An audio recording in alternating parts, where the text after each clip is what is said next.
Assistir à memória de um assassino é como mergulhar em um pântano. Não se percebe o momento exato em que os pés deixam de tocar o chão.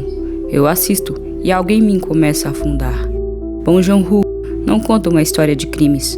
Ele conta a história da nossa própria ignorância. A cada minuto, sinto a ilusão do controle escorrer e a verdade se desfazer como a lama sob a chuva. O filme se disfarça de policial, mas é, na verdade, um estudo da falência humana. Não há solução, nem justiça, nem redenção. Apenas a lenta decomposição da crença na razão. Eu vejo dois homens tentando capturar o mal. Um acredita no instinto, o outro na ciência. Ambos acreditam em algo, e ambos fracassam. Não porque são incompetentes, mas porque o mundo é simplesmente incompreensível. Os detetives se tornam o que combatem, não por escolha, mas por contaminação. É como se o assassino invisível fosse uma presença espiritual que corrompe tudo que toca: os corpos, a fé, a moral e a sanidade. Desde o início, Tae-yoon aparece como alguém que acredita que a investigação policial deve ser conduzida com provas, interrogatórios criteriosos e métodos técnicos. Ele rejeita a intuição de Park, despreza a violência gratuita, acredita que a verdade é alcançável. Psicologicamente, ele é estruturado, organizado e moralmente rígido. Mas essa rigidez é também a sua vulnerabilidade. Cada erro, cada pista falsa, cada suspeito inocente vai corroendo seu senso de controle. O filme mostra que a razão sozinha não protege contra o absurdo do mal humano. O contraste com Park é central. Tae-yoon despreza o método violento de Park, mas ao mesmo tempo depende dele.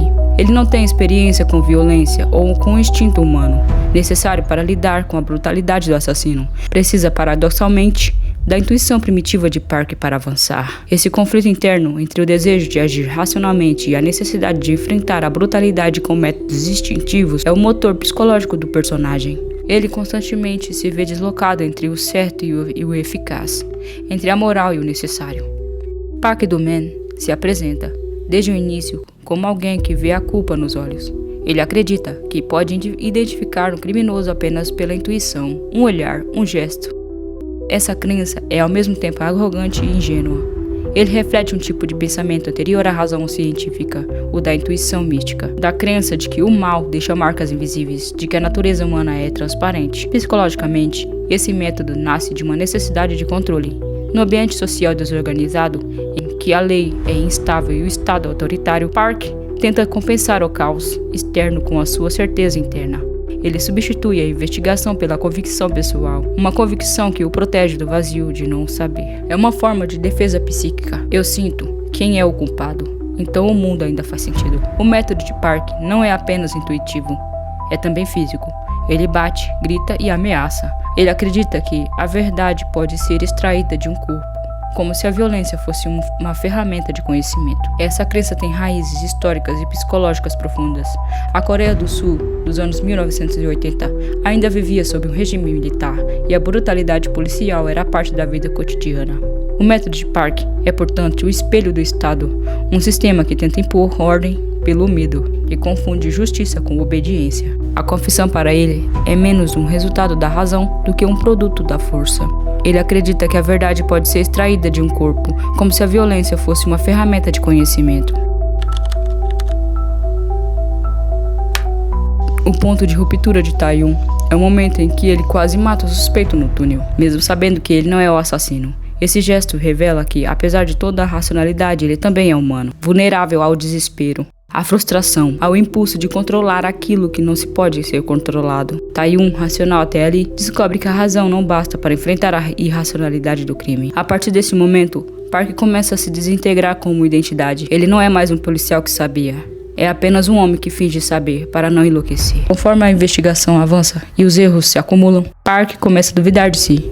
Cada suspeito culpado pelos olhos se revela inocente. Cada intuição o trai. E a violência que ele exerce não produz verdade, apenas trauma, nele e nos outros. Psicologicamente, esse é o ponto de ruptura. A perda da fé no próprio olhar. A convicção que o sustentava, a ideia de que podia ver a verdade, se desfaz diante do caos. E o que resta é o vazio da dúvida. Essa transição é central para o filme, porque espelha a própria passagem da Coreia de uma era de autoritarismo para uma era de racionalidade falha.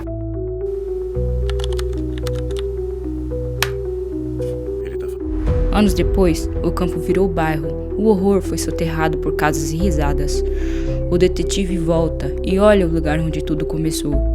Uma menina diz que outro homem passou por ali, olhando o mesmo ponto. E então ele olha para nós, para mim, para o espectador. Mas esse olhar é uma ferida aberta. Ele atravessa a tela e me pergunta se eu sei. Mas o que ele quer saber? Se eu sei quem é o assassino? Ou se sei que, no fundo, o mal é uma condição da consciência e não um desvio. Sinto que ele não busca resposta, busca cumplicidade, e eu percebo que o verdadeiro tema do filme não é o crime, mas a memória. Essa prisão que insiste em nos lembrar que não conseguimos compreender. É o que resta quando o corpo desaparece, quando a justiça falha, quando o tempo apaga as provas. Ela é o trauma coletivo, a lembrança persistente de que a ordem é uma ficção e que a verdade talvez nunca tenha existido. Saiu do filme com a sensação de que nada se resolveu, e é exatamente assim que deveria ser.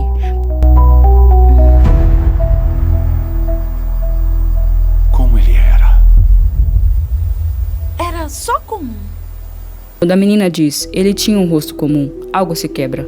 Não apenas no detetive, mas em mim, espectador. Essa frase tão simples contém o terror mais profundo. O mal não é extraordinário. Não tem cicatrizes, nem sombras evidentes, nem um olhar demoníaco. Ele é banal. Ele se mistura à massa anônima da humanidade.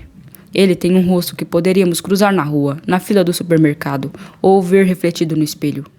Durante todo o filme, Park Do-man acreditou na ideia de que podia reconhecer o culpado pelo olhar, que havia algo de legível, quase místico, no rosto do assassino. Era a crença que o sustentava. Era o resquício de um mundo onde o mal podia ser identificado, isolado e punido. Saiu do filme com a sensação de que nada se resolveu.